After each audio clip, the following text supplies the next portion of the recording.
Alright, who's ready for the word?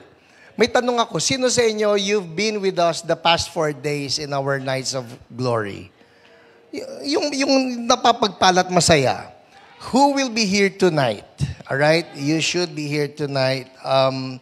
I'm expecting God to move in our midst and it will be great. Natapos na natin. Nakita ninyo may acronym pala, no? Ay, meron ba? May acronym no? Natapos din GLOR. So tonight should be why. Alright? Tell the person next to you why. Oh, mamaya yon. And don't miss that one. Alright. Sige, let's turn our Bibles to Genesis in chapter 11, verse 31. A very odd verse that probably many of us have just passed by na parang, insignificant. Pero dadaanan natin to. Genesis 11:31. Terah, wala kinalaman sa Nissan, iba spelling yan. Terah took his son Abram, his grandson Lot, son of Haran, and his daughter-in-law Sarai, the wife of his son Abram, and together they set out from Ur of the Chaldeans to go to Canaan. Everybody say Canaan. But when they came to Haran, they settled there. Terah lived 205 years, and he died in Haran. Chapter 12, verse 1. Ito yung lagi nating nababasa. The Lord had said to Abram, "Go from your country, your people, and your father's household to the land I will show you. I will make you into a great nation, and I will bless you. I will make your name great, and you will be a blessing. I will bless those who bless you, and whoever curses you, I will curse. And all peoples on earth will be blessed through you." Verse 4, so Abram went, as the Lord had told him, and Lot went with him. Abram was 75 years old when he set out from Haran. He took his wife Sarai, his nephew Lot, all the possessions they had accumulated, and the people they had acquired in Haran, and they set out for the land of Canaan, and they arrived there. Again, everybody say Canaan. Obviously, meron akong i-highlight dito sa message na ito, and that would be Canaan. That's the promised land. And for today, I want to talk about going for your God-given dream. Let us pray. Lord, salamat kasama namin kayo. Thank you that you're also the one who gives us dreams, individual dreams, corporate dreams. Lord, you want that we be a dreaming people, and we pray right now, Holy Spirit, that you speak to us in a very clear manner. Glorify Jesus. In Jesus' name we pray. Everybody say, Amen, Amen. Of course, when I say dream, hindi ito na nanaginip ka palagi, alright? Kasama yun pwede naman.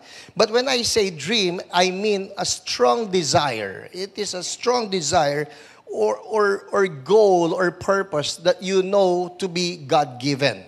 Hindi ito yung nananaginip ka lang na sana bukas meron akong Burger King o alam mo yan, may KFC. Ako, madalas ako may mga ganon, bigla-bigla. Si Ate Lolet nakapagluto na, tapos sa dali gusto niya mag-KFC. Yun, kasama sa mga dream ko yun. Cheap po ako, okay? Cheap ako. Madali akong pasayahin. Pero hindi yun yung dream na pinag-uusapan natin ngayon. We're talking here of God-given dreams. Like you know that God has given you a dream. God has given you a purpose in life. It is your destiny. And what we want in this early part of the year is that we go for our God-given dreams. Alright, so I have 5 lessons for us today. Mabilis na mabilis ito. Let's begin. Number 1, in going for our God-given dreams, we find it here in chapter 11 in verse 31. Ang sabi rito, Terah, everybody say Terah, took his son Abram. So obvious na ito, si Terah ang tatay ni Abram. Si Abram, sikat. Si Terah, hindi. Bakit nga ganun, pastor? Kasi hindi siya naisi-sermon. Si Abram madalas kasama sa sermon. Si Terah, siya yung tatay ni Abram. Alright? Now, Terah, it says here that he set out from Ur of the Chaldeans to go to Canaan. Sino yung unang-una na pupunta ng Canaan? It was Terah. Not Abram, it was Terah. The problem here was this. Ang sabi rito, but when they came to Haran, they settled there. Number one lesson for us, in going for our God-given dreams, know your dream. Know your dream. Establish that dream. You need to know, Lord, ano ba yung aking purpose? Ano ba yung aking assignment? Basically, it is this. You will find your assignment when you find something that truly delights you and you know that that is your purpose in life. Ako po, well, my true confession is this. Alam kong tinawag ako ni Lord na magpastor. Alright? And as far as I was concerned, my dream was just to be found by the Lord as a faithful pastor. Yun bang pangarap ko na pag ako namatay na, haharap ako kay Lord, tapos sasabihin niya, oh, well done, good and faithful servant, na naging matino ka, na pastor, pinagpastoran mo yung munting church na in-entrust ko sa'yo. That was my dream. Until the Lord released a word to me that He's releasing an anointing for national revival. And just like that, the whole thing expanded. Na, Lord, sobrang laki naman ito. Because if you ask me, my heart is just to be found as a faithful pastor. Naalala ko po, early on in my ministerial years, because I started pastoring in 1989. Okay? Huwag na kayong mag-compute. So, 1989 po, and my first assignment was in Cainta. Pagka nakita ninyo yung church na yon, it was actually a house church. Bahay lang talaga siya, literal na house. Dahil yung garahe nun, kinonvert into a church worship hall. So, nagdadagdag lang kapag dumadami na yung mga tao, dagdag ng yero doon sa garahe. Una doon sa bandang stage o altar, tawag namin. And then, nadagdagan uli ng mga tao, nagdagdag ng yero doon naman sa bandang likod. And I still remember that the district superintendent, yun po yung parang immediate boss namin, will be asking me, "Oh, Hiram, anong plano mo? Anong gusto mo?" Sabi ko sa kanya, okay po ako dito sa church na ito. O kaya naman, meron akong hinihingi. Pwede po ako magpastor sa bandang Binangonan, pwede po ako magpastor sa bandang Tanay, pwede po ako magpastor sa bandang Pililya, and I'm talking here of Rizal because that was the district to which our church or to which I belonged. Na yung DS, sabi niya, talagang yung mga pinapangarap mo, opo, gusto ko lang magpastor. Alright? And they were egging me on na kinakailangan magseminaryo ka para sa ganun umangat ka naman sa ranggo kasi may mga ranggo-ranggo po eh. Kumbaga yung ranggo ko, ako'y aliping sa gigilid. At sabi niya, hindi ka aangat niyan, hindi ka aangat niyan. Sabi ko, masaya po ako magpastor eh. Pero hindi ka ma-ordain, hindi ka magkakaroon ng title na reverend, etc., etc. So it was part of our conversation. Sabi ko, ang pangarap ko lang naman talaga, ma-fulfill ko yung tawag sa akin ni Lord, I just want to pastor. And having these church members in this small church in Cainta, and of course, we were expanding, we were getting larger. Pero sabi niya, hanggang ganyan ka na lang. Sabi ko, masaya po ako magpastor. Hindi, I don't know, probably it has to do with some mindsets, but as far as I was concerned, I was just happy being a pastor. All right? Up to now, I'm still happy being a pastor. I'm not saying it's problem-free, it's trouble-free, but I'm happy because I know this is my calling.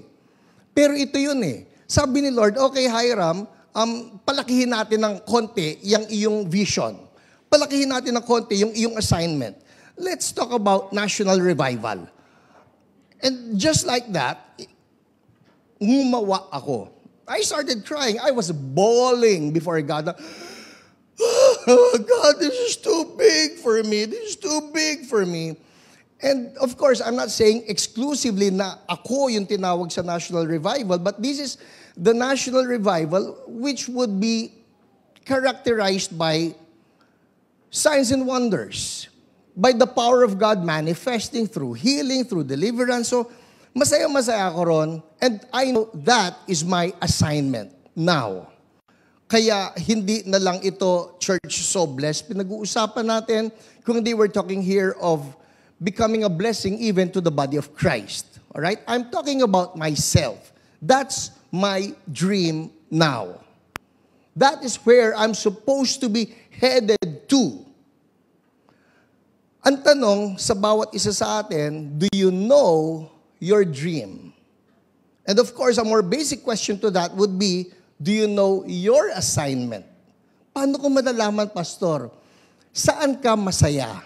Na alam mo yun ang binigay sa iyo ni Lord, you're happy with it, because big chance, kung saan ka masaya, you've been gifted with that. And because you've been gifted with that, that's actually your assignment. Nasusundan nyo? Hindi kayo dadalhin ni Lord sa isang bagay that you have not been gifted with. That would be unfair. Lord, ba't mo papagawa sa akin to? Hindi ko linya to. Halimbawa, pag sinabi ni Lord, oh Hiram, gusto ko, ang tawag ko sa iyo, ikaw ay mag-concert ala Gary V. Yun ang tinatawag nating unfair. Because I'm not gifted with that. Yung mga tao magagalit. Sasabihin, balik pera. Maski nga bigyan ko pa kayo ng libreng ticket magagalit pa rin kayo Pero you know, you've been gifted in this one thing, then that gifting can actually lead to your assignment. And that assignment is your dream. So, go for it. Halimbawa lang po, when I started writing books, I never dreamt of writing books. OMF Literature called me up. Sabi pa, Sir Hiram, we would like to request that you write a book about the Filipino occult belief system. Sabi ko, I'm sorry, I don't write books. Sabi sa akin nung kausap ko, who was one of the editors of OMF Lit, Pastor, sabi niya, I don't know if you still remember me, but I did an interview with you for this particular magazine. Oh yeah, I remember you. Pastor, sabi niya, naaalala ko po yung mga sagot niyo sa akin, and all you need to do is just put them into writing because we saw how your train of thought flows. You can write. So kung ano yung sinasabi niyo, just put them into writing. Kami na po bahala na mag-edit niyan. Totoo naman, silang bahala mag-edit nun. But lo and behold, I have written more than 10 books now. All right? At marami tao nagsasabi, Pastor, meron ako ng librong yan. Nga lang, hindi lang binabasa. Magkaibang usapan yata yun Minsan may hoy Pastor, kompleto ako ng libro nyo. Ano pong paborito nyo? Ay, lahat po. Alin na nabasa nyo? Malapit na po. Alright. Well, that's beside the point. I would like to think that's the exception to the rule. Pero babalikan ko, kung ano yung gifting ninyo, that will lead to your assignment. And that assignment is actually your dream. So, by now, siguro may nasi-shape na sa isip niyo, yung pala yun. Alright? So, number 1 is know your dream. Ito pong si Abram, ang sabi rito, balik tayo So, it was Terah. Again, everybody say Terah. Si Terah was the one headed to Canaan. The problem here is this. When they came to Haran, they settled there. And that's number 2 lesson. Si Terah settled in Haran. He was not supposed to settle in Haran. Ang problema, when he settled in Haran, sabit pati pamilya niya. But the family had a destiny. The family had an assignment. They have been gifted by God. They had a calling. But because somebody stopped, everybody else stopped. And this is the second lesson for us. We're going for our God-given dreams. This 2025. Number 2 is this. Pick up your dream. Damputin mo uli. We see here, ang sabi rito in chapter 12, dun muna tayo, right? Chapter 12, ang sabi rito, in verse 1, the Lord had said to Abram, go from your country, that's Haran, your people and your father's household to the land I will show you. Ano yung land na yon? Verse 4, so Abram went, everybody say, Abram went, sabihan mo yung katabi mo, you should went. Okay? Alright? You should go. Ang hirap naman kasi niyan no? Go, tapos went. You should go, all right? So Abram, he goed. Mas madaling intindihin kung minsan pagka ganun eh. So Abram, he went, as the Lord had told him, and Lot went with him. Now, Abram was 75 years old when he set out from Haran. Ilang taon? 75 years old. Hindi natin alam how old he was when his dad took him with him from Ur of the Chaldeans papunta dito sa Haran. Alright? Hindi natin alam yon. It's not established. But what we know is that when God told Abram, alright, Abram, pick up the pieces again, pick up your dream. You're not supposed to stop there. You're supposed to go to the promised land. And the promised land is not Haran. It is Canaan. Alright? So, lundag tayo. Chapter 17. Alright? Chapter 17 in verse 1. Ang sabi rito, alright, there you go. When Abram was what? 99 years old. Kanina, ano yung pinag-uusapan natin? 75. When Abram was 99 years old, the Lord appeared to him and said, I am God Almighty. Walk before me faithfully and be blameless. All right, the next line, verse 2. Everybody read with me, go.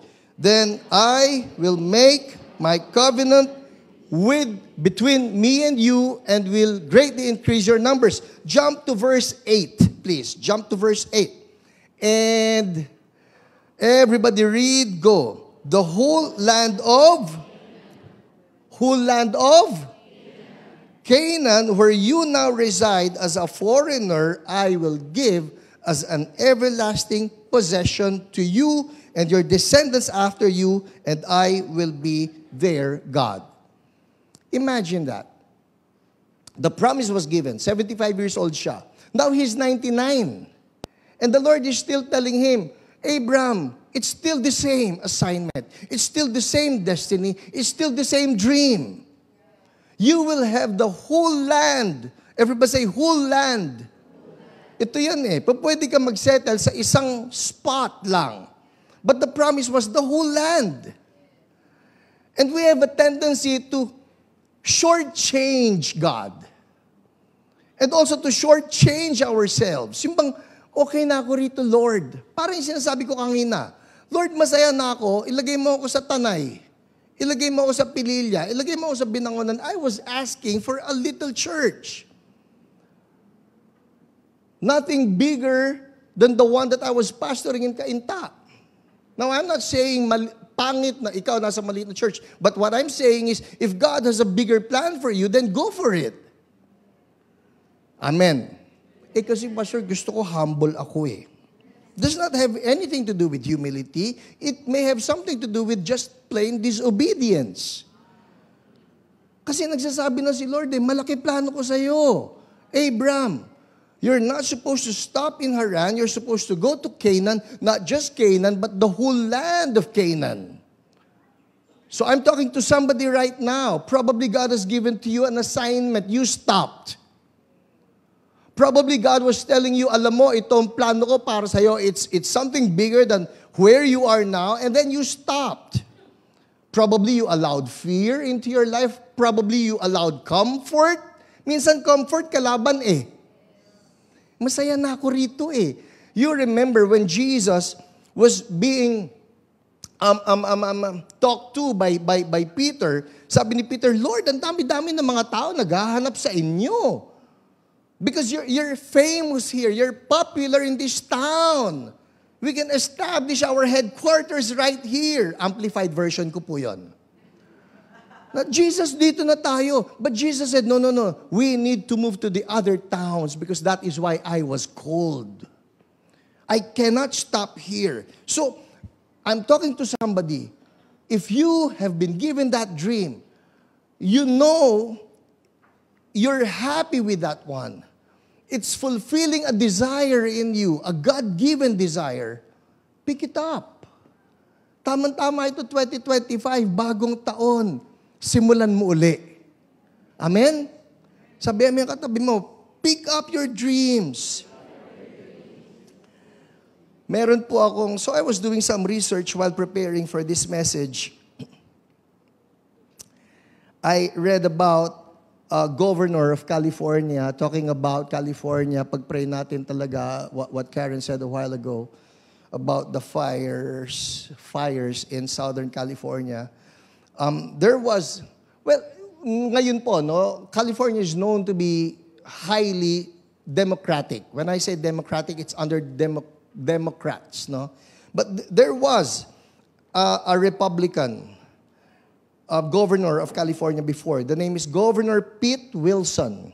All right? Governor Pete Wilson served as California's 36th governor, as well as a Republican U.S. Senator, a San Diego mayor, and a state assemblyman. Not many people realize that Governor Wilson had to take the bar exams. Governor Wilson had to take the bar 4 separate times before finally passing the exam. Imagine that. Ibig sabihin, 3 beses siya nag-bar and then he flunked. Nobody knew, well, not many people know, but it says here that it was on the 4th that he finally passed the exam. Clearly, failure did not stop this man from doing great things in his career because eventually he became the governor of California. Who knows Pat Robertson? Pat Robertson? 700 Club. CBN. Uy, CBN, yes. We have some CBN people here. CBN people, taas naman ng kamay. CBN. All right. CBN. Yay. All right. So si Bossing, Pat Robertson, sabi rito, like many who have failed the bar, Pat Robertson felt feelings of humiliation and despair after failing the New York bar. He failed the bar. Sa Amerika po kasi ang bar exams by state Alright? So he failed the New York bar despite graduating from Yale Law School near the top of his class. Imagine that. Nandun ka sa top ng class and it's Yale. Sikat ang Yale. However, ito yan sabi mo katabi mo, don't give up. Bakit? However, he later became a born-again Christian and made a name for himself as a minister and televangelist. He actually touched more lives by following the assignment of God. Kaya importante, Lord, ano yung dream mo para sa akin? And the moment you know it, just hold on to it. Amen? Who's learning something here? Ako po sa totoo lang, when I was preparing this, ang dami ko nahukay. Lord, meron pa ako. Ang dami kong backlog kay Lord. Now, I am realizing it. Ang dami kong backlog kay Lord. Ano ibig mo sabihin ng backlog? Ito po yan. I know that God has gifted me in some things that will bless the body of Christ, which will help lead to national revival, which is my dream, my God-given dream. Tapos sabi, habang ginagawa ko ito, ay Lord, ito, tinigil ko na ito. O, yun na nga Lord, ito pati. O, yun na nga Lord, yun na nga Ang bait ni Lord. Sabi mo katabi, ang bait ni Lord. Kasi isipin nyo kung bakit. 75 years old itong si Abram nung sinabihan ni Lord, go for Canaan, and now he is already 99. 24 years na nagpapasensya si Lord. Sabi mo katabi mo, pasalamat ka. Bait si Lord. Yun nga lang, wag na natin dagdagan pa na isa pang taon. Tamang-tama ito New Year ito Pang New Year po ito Let's start the year right. Number 3, let's move on. Third lesson here, in going for our God-given dreams. Alright? Jump tayo sa chapter 23. Ang layo ng lundag natin. Kasi po meron tayo rito hina-highlight Chapter 23, in verse 1. Okay? Sabi rito, Sarah lived to be 127 years old. Kala ninyo ilang taon siya nung nanganak kay Isaac? 90. 37 years pa niyang nakasama si Isaac. Alright? Isipin naman ninyo, 90 years old nga, sinasabihan pa niya, huy, mong sasabihin asawa mo ko, Bakit? Ang ganda-ganda mo Alam niyo, promise, ang haba ng hair ni Sarah. Okay?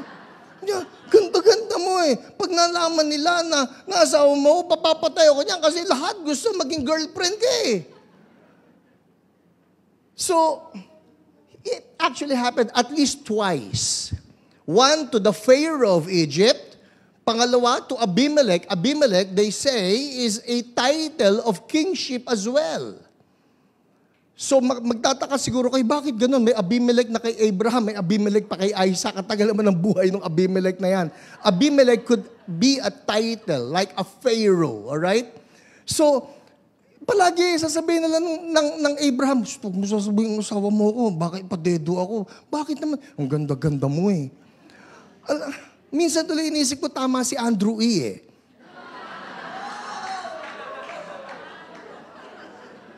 Kita mo naman problema.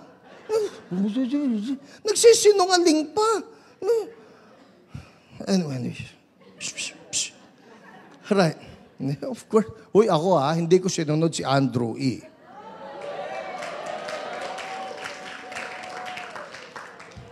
Alright. Magki-KFC tayo mamaya. Hot and crispy. Verse 1. Sarah lived to be 127 years old. She died at Kiriath Arba, that is Hebron, in the land of... Ando ba kayo? In the land of... There you go again. So nasa Canaan sila, ha? And Abram went to mourn for Sarah and to weep over her. Then Abraham rose from beside his dead wife and spoke to the Hittites. He said, I am a foreigner and stranger among you. Sell me some property for a burial site here so I can bury my dead. So, ang imagine na lang ninyo rito, nandun si Abram, nandun si Sarah, nandun yung pamilya nila, but they were still foreigners and strangers in Canaan.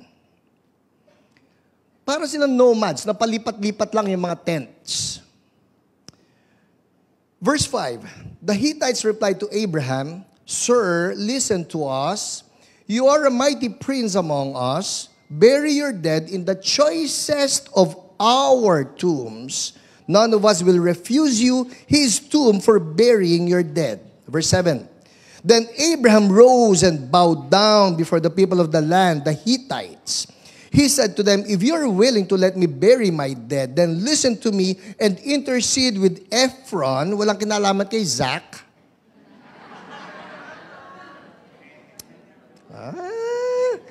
Son of Zohar. So may kinalaman kay Zohar, okay? On my behalf. So he will sell me the cave of Macpelah, which belongs to him and is at the end of his field. Ask him to sell it to me for the full price. Everybody say full price. As a burial site among you. Ephron the Hittite was sitting among his people, and he replied to Abraham in the hearing of all the Hittites who had come to the gate of his city, No, my Lord, he said, listen to me. I give you the field, and I give you the cave that is in it. I give it to you in the presence of my people. Bury your dead. Sabi niya, sabihin niyo kay ito yan eh. Nandun na po, itong si Ephron, nandun siya the whole time, pero sinabi pa ni Abraham, sabihin niyo kay Ephron, interesado ako doon sa lupa niya, doon sa cave sa lupa niya. Sabi ni Ephron, hindi po, sa inyo na. Sa inyo na. Verse 12. Again, Abraham bowed down before the people of the land, and he said to Ephron in their hearing, listen to me if you will.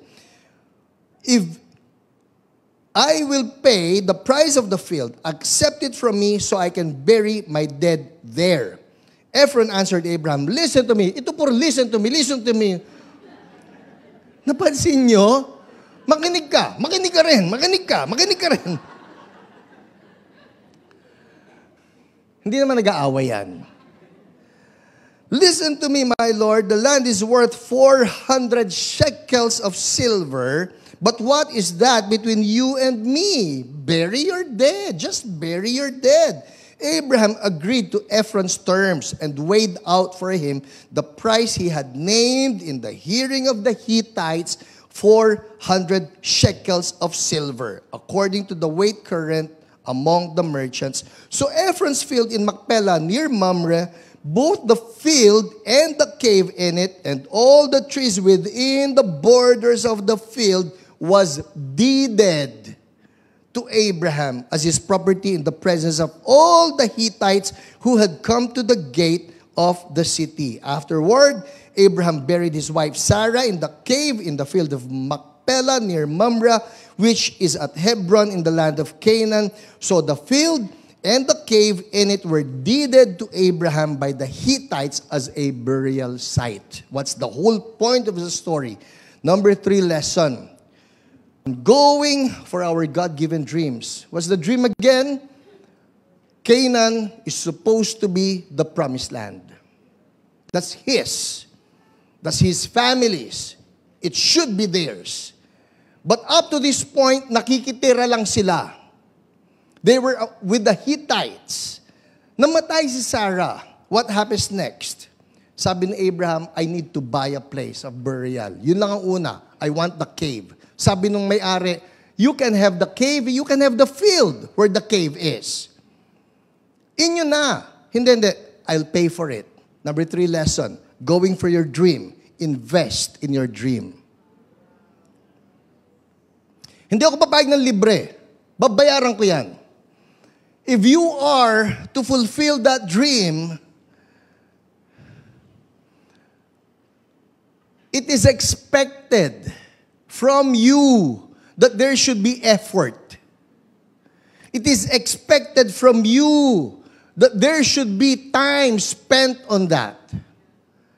It is expected from you there should be strength and even finances that may be involved.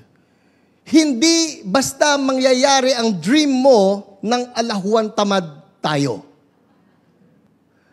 Kung gusto ni Lord yan, babagsak ka sa bibig ko. You know the story. Yun si Juan tamad eh. Hindi po pwede. Abraham insisted, no, I need to pay for it. I need to pay for it. I did the research on this, and this is what it says. Arable land was so precious a possession that it was not supposed to be sold to anyone outside the kinship group. So hindi daw ito pwede, hindi dapat ibenta. Kasi nga naman, sino ba itong si Abraham? He's a foreigner. He's an outsider. So kunyari, pangiuwi sa pangilinan yung mga lupain na yan. Huwag ninyong hayaan na mapunta sa kung sinong tao. So it was not supposed to go outside the kinship group, kins, relatives. The lack of a buyer within the family and or the practicalities of business sometimes required a sale to an unrelated person. So, yun si Abraham. Pasok ngayon ng Abraham. This could be legally sidestepped through the adoption of the buyer or the intercession of village elders on his behalf with the owner, which was why he had the Hittite leaders. Parang ganito yan, nagpatawag siya sa mga barangay. Sabi niya, barangay captain, interesado po ako sa lupain yun. O tanungin natin yung may-ari. So, nandun yung barangay leadership. Alright? So, nandun yung village elders. The designation of Abraham as a prince suggests he would be a desirable neighbor. The offer to receive the land as a gift was refused by Abraham because that would have enabled Ephron's heirs to reclaim the land after Ephron's death. Na pag hindi binayaran to ni Abraham, namatay na yung donor eh. Patay na si daddy. Sabi ngayon ng mga anak, bawiin namin yung lupa. Bakit? Namatay na yung nag-donate eh. And this sometimes happens actually. Nangyayari yan maski sa mga churches na na-donate na yung lupa nung nanay o nung tatay kasi kasimpatya nung church. Pagkatapos nung namatay na yung nanay at tatay, sabi ng mga anak, ayaw namin yung church na yan, binabawi namin yung lupa. The wisdom here in Abraham was that, no, I'm taking it for free, I'm paying for it. So just in case the time comes when the family will say, we want it back, no, I paid for it. Hindi lang siya basta nagbayad, ito pa po yan ha. From the Old Testament, Abraham's payment would be more likely viewed as exorbitant rather than discounted. Kaya napansin nyo, nagturing itong tao, ito ang presyo, 400 shekels. Sabi ni Abraham, okay, babayaran ko.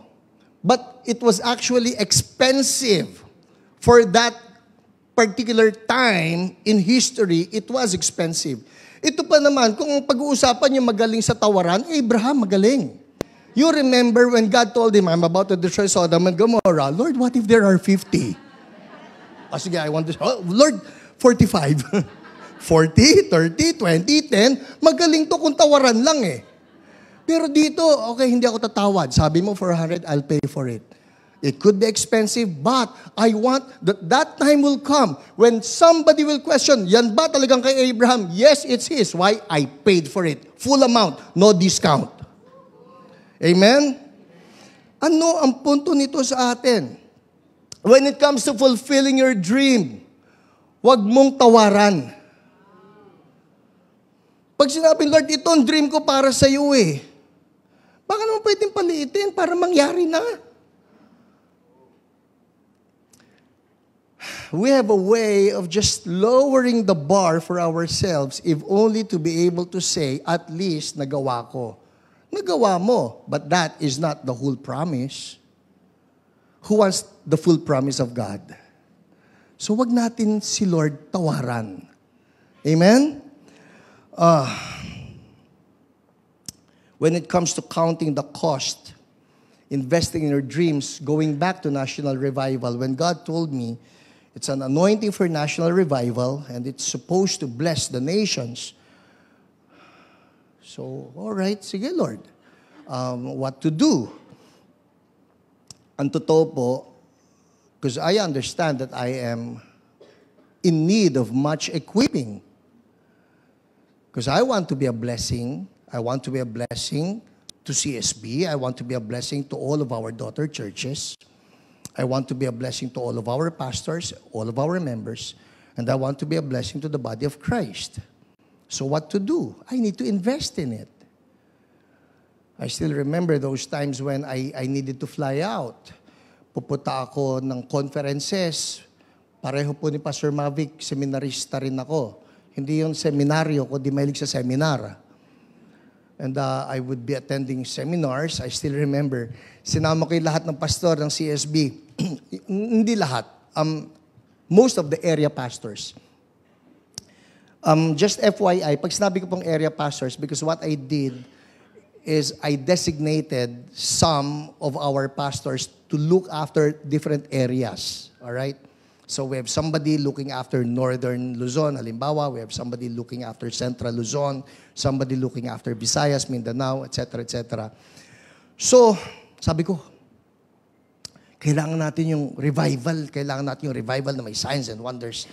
And I still remember attending some conferences. One of those would be the conference of Joshua Mills. Who remembers Joshua?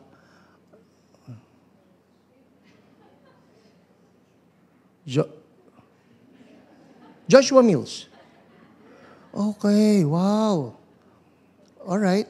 Anyways, Joshua Mills, he moves in such a different realm of glory. Different realm of glory. So sabi ko sa mga pastor ko, mag-ipon kayo ng pamasahe. Punta tayo ron. Ami, kasama ka ba namin doon? Kasama ka namin doon. Eh. Ikaw yung sinabihan namin eh. Ami, hanap mo kami na matitirhan. Ikaw maghanap ng matitirhan. Magkano budget, pastor? Ganito ang budget natin. Siya na naghanap, okay? So finally, punta kami.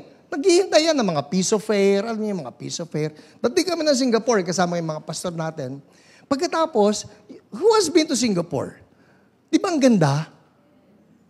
O basta maganda ang Singapore. Just take my word for it, okay? Pagdating namin doon sa Singapore, di bibigay mo yung address doon sa taxi driver. Uncle, we're going to this address. So bibigay mo yung address. So, ay, talaga, pastor, may uncle ka ron? Lahat po ng taxi drivers na tawag uncle, alright? Uncle, we're going to this address. So, drive siya, drive. Finally, gumagaya siya. Tapos nakita ko, sabi ko, may ganito palang lugar sa Singapore. Kako, ang pangit. Totoo, kasi ang ganda ng Singapore eh. Ang ganda ng Singapore. Pero pumasok yung taxi dito sa isang kalye. Sabi niya, may ganito palang lugar sa Singapore, ang pangit. Tapos huminto yung taxi, sabi niya, we're here. We're here? Yes. This is your address. That one. Sabi, ang totoo po, nung sinabi, bumaba kami ng taxi, sabi ko, Ami, bakit ba? Hindi namin kasama si Ami, okay? Pero sa isip ko, kailangan makausap ko si Ami. Doon nakita ko si Ami, Ami, bakit naman doon sa... Doon? Ba't doon? Kasi po ganito yan, just to give you an idea, okay? I think there were 6 or 7 of us doon sa isang kwarto na yon. Ano ba tawag doon? Hindi hotel yun eh. Ano tawag doon? Hostel? Anyway. 6 kami o 7, alright? Ito yan. Nakatira kami sa double deck. Yung double deck. Siguro may 3 double deck doon, tapos yung isa na doon sa sahig. Yung double deck, nandito po ako sa taas eh. Nandito ako sa baba, nung una. Tapos meron nasa taas ko. Yung double deck gumaganyan. Okay? Gumaganyan. Sabi ko, laking pastor nito. Umalis ako. Ginamit ko yung pagka-senior pastor ko, okay? Baba ka dyan. Sabi ko, baba ka dyan. Bakit po? Ayoko. Natatakot ako sa'yo. Baka daganan mo ko. So, pinababa ko siya. Hindi pa siya sa baba. Akit ako. Nung nasa taas naman, gumaganon lalo. Sabi ko, mas mabigat yata ako. Sabi ko, Pastor Allen. Si Pastor Allen doon sa side. Huwag ka dyan. Sabi ko, bagay ka rito sa taas. Kasi siya magaan. Okay? Dito ka sa taas. So, pumunta ako sa sahig. Ito yung CR namin. Ang CR namin, pagka pumasok ka, this is a common CR for all of us, all 7 of us. Pagpasok mo sa CR, yun pong bintana, pinturado. Because it's all glass. Well, it's not the beautiful kind of glass. It's just, alam mo, ano yung tawag sa ganyan? Awning. Bumubukas ng pagganon. Pag binuksan mo, kaya pala pinturado, kasi pag binuksan mo, hello, Singapore!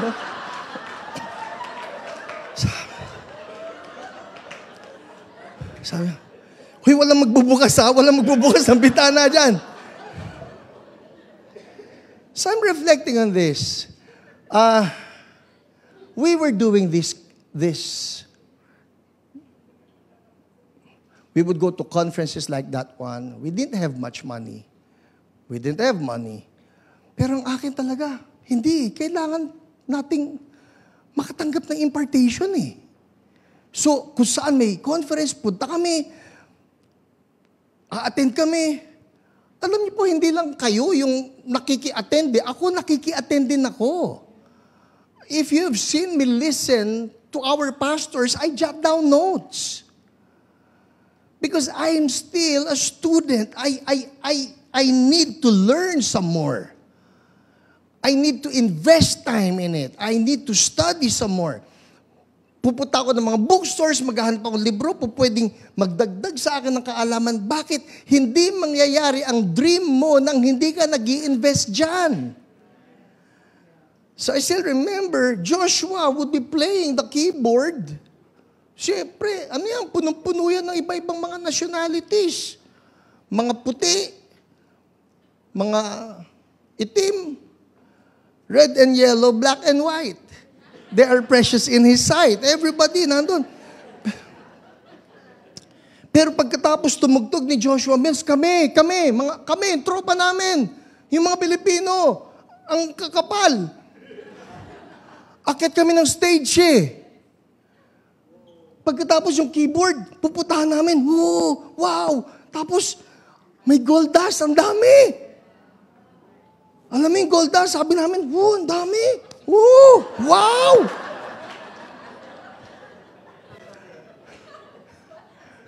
Tapos, that was the first session. Nag-manifest na agad yung glory. Second session, bawal nang umakyat lahat sa stage. Kagagawan siguro namin yun. But I'm looking back and I'm telling myself, Lord, kung hindi kami nagkakapalmuks, when it comes to just receiving from the Lord, It has to do with the desire, Lord, I want more. Kunyari tayo ngayon as a church, Lord, gusto namin itong 2025, greater glory. Who wants greater glory here? Ang tanong, how hungry are we? It cannot be business as usual. Makapunta nga ng church, kung gusto ko, hindi po ganun eh. If we are hungry for God, we need to invest in it. Makapunta nga. And I must say this, all right? I am just so proud of our people. CSB people, I am just so proud of you. The way you come to our 5 nights of glory, the 4 nights, isipin nyo, umakit kayo ng 5 floors. Sira na naman ba elevator po eh. Akyat kayo, pagkatapos nandun sa 3rd floor, may mga makikita ka. Anong ginagawa nyo? Dali lang po. Tapos aabot ng 5th floor nandun. I mean, wow! I am just a blessed pastor to have a hungry bunch of people hungering for more of God. Amen? It's called investment. Pati ba yung pag-akit na yan, it's called investment. Meron po ako nakausap nung first night, day 1. Sabi niya, gustong-gusto ko makapunta. Ba't di ka pumunta? Sabi ko, kasi ikot ako ng ikot, naghahanap ako ng parking eh. Nakatatlong ikot na ako eh, wala pa rin parking eh, napauwi tuloy ako. Okay, I understand, pero nagpatuloy sa online. The point being, if we're hungry for God, it does not come just by, Lord, kung gusto mo akong puspusin, puspusin mo ko. If Abraham has to pay for that piece of land, yung maski piece of land lang, I'm paying full price. I'm paying full price. Because this is in fulfillment of the promise of God. This land will be ours. Amen? Hallelujah? Sige, palakpakan natin si Lord. Thank you, God.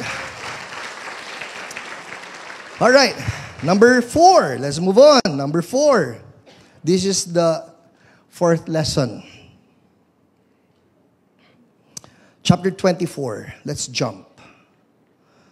Chapter 24. Verse 1. Abraham was now, everybody read with me, was now, how old? Very old. Started at 75? Actually, we don't even know how old he was when it started with his father. Because it started with his father. But the dream was only revived when he was 75. Could have been like probably 50 years older. But now he's very old. Abraham was now very old and the Lord had blessed him in every way. So he said to the senior servant in his household, the one in charge of all that he had, put your hand under my thigh. I want you to swear by the Lord, the God of heaven and the God of earth, that you will not get a wife for my son from the daughters of the Canaanites. Nasa na sila? Nasa Canaan. Alright? But the specific instruction was, don't get a wife from among my neighbors. Why? Because they're Canaanites. Don't get a wife from among them. But, sabi niya rito, will go to my country, you will go to my country and my own relatives and get a wife for my son Isaac. Verse 5. The servant asked him, what if the woman is unwilling to come back with me to this land? Shall I then take your son back to the country you came from? That would be Haran. Paano kung walang gustong sumama? Daling ko na lang uling anak mo doon sa mga kamag-anak. Verse 6. Read this with me. Ready, go. Make sure that you do not take my son back there. Abraham said, the Lord, the God of heaven, who brought me out of my father's household and my native land, and who spoke to me and promised me on oath, saying, to your offspring, I will give this land. He will send His angel before you so that you can get a wife for my son from there. Verse 8, if the woman is unwilling to come back with you, then you will be released from this oath of mine. Only do not take my son back there. Wag mong isusoli ron. Wag mong isusoli ron. And this is number 4 lesson for us. We're going for our God-given dreams. There is no diverting from the dream. The whole point of Abraham is this: I have established myself here. I have set my foot on the promise. Pag yung anak ko, isinuli mo ron, who will continue on in the fulfillment of the promise? Huwag mong isusoli ron. Dapat yung anak ko manatili rito. There is no diverting from the dream. When God has given you that promise, when God has given you that assignment, that is your assignment. Pwede bang lumihis? Pwede. Why not? Because God, He will not violate your free will. But the thing is, you will miss out on God's best.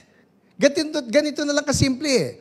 Kung hindi po nagmatigas si Abraham doon sa servant niya na wag mong dadalhin doon, wag mong isusoli doon, dito lang ang anak ko.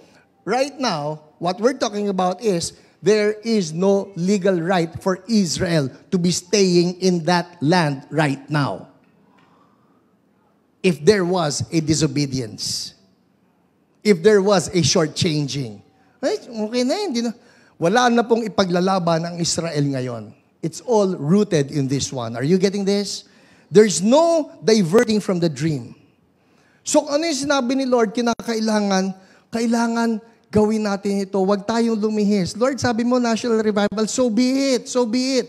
I was wondering about this when the pandemic hit. Pagkatapos lockdown, tapos national revival, may signs and wonders, may healing, miracles. Paano mag-healing, naka-lockdown? And everybody was just afraid of going out. 1 meter apart, face mask, face shield. Tapos naman, pwede ka sumakay ng motorsiklo angkas basta meron kayong Captain America na nandito. Crazy. But I was wondering about it. Sabi ko, how ironic. Here I am and here we are. We're called to be a church that's moving in signs and wonders, believing God for some healings and miracles, and yet we cannot do anything. It was March. I still remember. It was March 15, 2020. Tanda ko yun. Alam niyo kung bakit? Kasi March 14, yung conference natin with Heidi Baker. And she had to leave. And how ironic.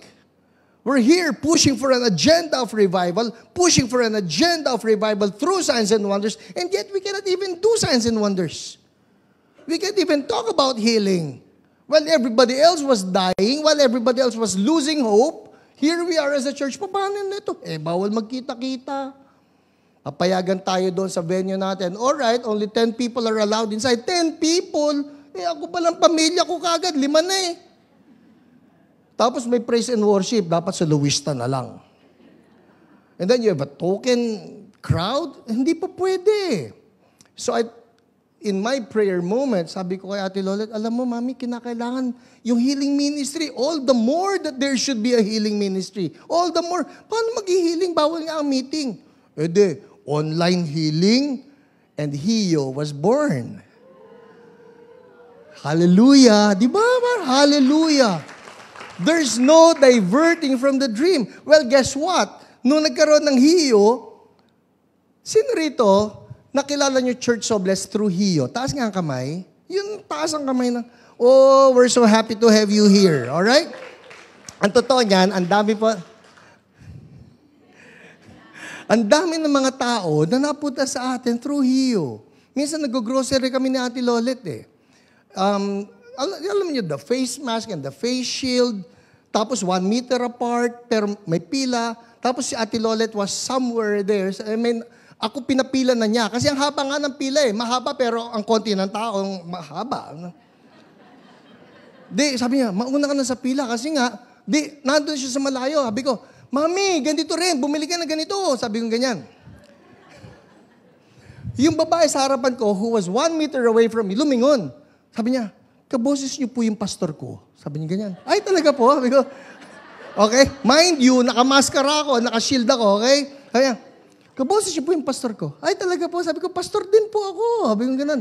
Ano pong pangalan ng church niyo? Church So Blessed. Uy, sabi ko, Church So Blessed.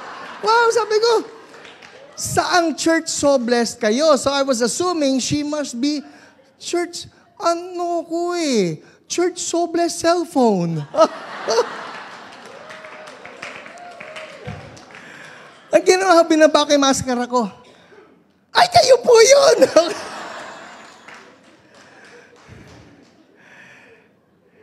We cannot deviate from the dream. You cannot deviate from that dream. May binigay sa'yo si Lord. Tuloy mo yan. Pick it up again. Pick up that dream. Of course, another thing that God has given to us as a church is the ministry of deliverance. And it is something that is just desperately needed by so many people. So many people. Sabi ko, hindi tayo pa pwedeng matalo by default eh. Wag na lang. Kaya kinausap ko si Marlo, sabi ko, Marlo, kinakailangan itong ministry ng deliverance, tutukan natin to. Kinakailangan, manipa na naman ang mga demonyo yan. Galit ka ba, Pastor? Sa demonyo po. Finally, 5th lesson. Let's finish this. Hindi pumayag si Abraham. Hindi mo susoli ang anak ko. We're staying right here. We have set foot on the promise. Chapter 26. Dami ninyo Naka-chapter 11 tayo hanggang chapter 26 Chapter 26. We start in verse 1. Now, by this time, there's no more Abraham. The question would be, how about the dream? Does it live on? Chapter 26, verse 1. Now there was a famine in the land, besides the previous famine in Abraham's time, and Isaac went to Abimelech, king of the Philistines in Gerar. The Lord appeared to Isaac and said, do not go down to Egypt. Everybody say Gerar. All right? The Lord appeared to Isaac and said, do not go down to Egypt. Live in the land where I tell you to live. Stay in this land for a while. Everybody say, stay. And I will be with you and will bless you. For to you and your descendants I will give all these lands, and will confirm the oath I swore to your father Abraham. I will make your descendants as numerous as the stars in the sky, and will give them all these lands, and through your offspring all nations on earth will be blessed. Because Abraham obeyed me and did everything I required of him, keeping my commands, my decrees, and my instructions. Verse 6, so Isaac stayed in Gerar. Everybody say, stayed. Eto na, pagka binasa po ninyo yung chapter na yan, si Abimelech, who is like the king in that place, nainggit, nagselos dito kay Isaac, yung mayaman ka masyado, alis, shoo. Verse 17 says, so Isaac moved away from there and encamped in the valley of Gerar, where he settled. And then says in verse 18, Isaac reopened the wells that had been dug in the time of his father Abraham, which the Philistines had stopped up after Abraham died, and he gave them the same names his father had given them. The whole point. Number 5 lesson. In going for our God-given dreams, number 5 is impart the dream to others. Why so? So the dream does not die with you. Namatay na si Abraham. Ang tanong, namatay din yung promise? Hindi Tuloy ang promise. So nawala yung lupa? Hindi Tuloy. Bakit? Because the dream was imparted. One thing that I am sure of, the promise of national revival is not hinged on me, because the dream has been imparted. And we keep on recruiting more and more people who will be included in God's army of healers, God's army of deliverers. And now we have our campus heroes. And we have each one of us just going out, praying for people, healing the sick, casting demons out. So hindi nakasalalay sa isang tao eh. Why? Because we have this dream and we are taking good care of it. Amen? I'm talking here of us as a church, corporately. But of course, you also have your dream.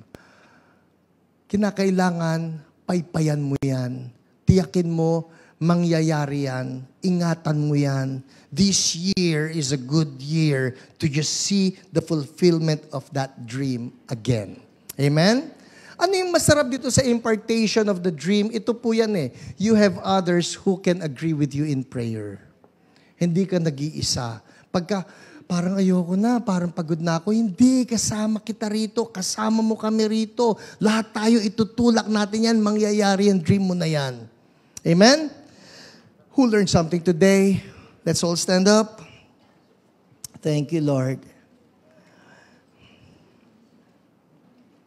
By the way, I looked up itong Gerar na ito. This is what it says. If we can just show them Genesis chapter 10, verse 19. The promised land, the whole of it is known as Canaan. The whole land of Canaan. And in Genesis chapter 10, verse 19, it says here, the borders of Canaan reached from Sidon toward Gerar as far as Gaza, and then toward Sodom, Gomorrah, Admah, and Zeboyim as far as Lasha. In Exodus chapter 3, verse 17, just one more verse, Exodus 3:17, says here, wala nang Abraham, wala nang Isaac, wala nang Jacob, wala nang Joseph. This is now the time of Moses. And God, He is talking to Moses. And I have promised to bring you up out of your misery in Egypt into the land of the Canaanites, the Hittites, the Amorites, Perizzites, Hivites, and Jebusites, a land flowing with milk and honey. The promise is always there. It's all up to us if we will pursue that dream that God has for us. Amen? Magpipray tayo ngayon. Ang prayer natin simple. Lord, ano yung dream na binigay mo sa akin? Nilatag ko na kung ano yung dream ni Lord para sa church eh. Ano yung assignment natin from heaven. But I know that God has given you your own assignment, your own destiny, your own dream. Baka naman nilibing mo na rin yung dream na yan. Malabo, pastor eh. It's time to revive that dream again. Amen? Lord, salamat po. Because the one who promised is faithful. We confess there are times, there have been times, lots of times when we just stopped. We were like Terah. We stopped in Haran. We did not proceed on. But right now, Lord, we just ask for forgiveness for not keeping in step with you. But right now, I just pray for every brother, every sister of mine, that whatever dream that you have given to them in the past, Lord, would you rekindle the fire? Rekindle the fire. I speak faith in your heart that it will happen again. By God's grace and by the Holy Spirit's anointing, let that dream come to life again and come to fulfillment. Now, receive this. This is something supernatural. Hindi mo maintindihan paano mangyayari. Hindi ko rin maintindihan. But this is something supernatural, and I'm just declaring right now that the anointing of Holy Spirit will make it happen. So just receive it right now. The anointing of Holy Spirit will make that dream happen. Even as you keep in step with the Spirit. In Jesus' name, everybody say, I receive the divine enablement of Holy Spirit to revive my dream. In Jesus' name, amen. Amen. Hallelujah.